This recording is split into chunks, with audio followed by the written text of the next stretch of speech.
Hi everyone. In this session, I'll be presenting my research about the social history of Britain during the Industrial Revolution. I particularly looked at how ordinary lives were affected by changes that happened at that time. This was a time that saw the beginning of a new phenomenon, consumerism, where buying and selling goods became a major part of ordinary people's lives. In fact, it was in the 19th century that the quantity and quality of people's possessions was used as an indication of the wealth of the country. Before this, the vast majority of people had very few possessions, but all that was changed by the Industrial Revolution. This was the era from the mid-18th to the late 19th century, when improvements in how goods were made, as well as in technology, triggered massive social changes that transformed life for just about everybody in several key areas. First, let's look at manufacturing. When it comes to manufacturing, we tend to think of the Industrial Revolution in images of steam engines and coal.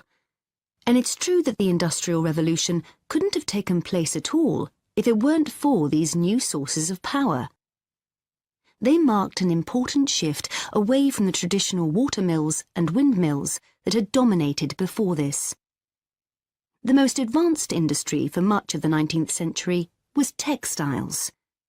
This meant that fashionable fabrics and lace and ribbons were made available to everyone. Before the Industrial Revolution, most people made goods to sell in small workshops, often in their own homes. But enormous new machines were now being created that could produce the goods faster and on a larger scale, and these required a lot more space. So large factories were built, replacing the workshops and forcing workers to travel to work.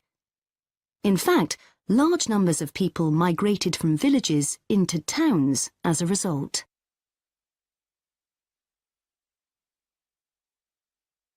As well as manufacturing, there were new technologies in transport, contributing to the growth of consumerism.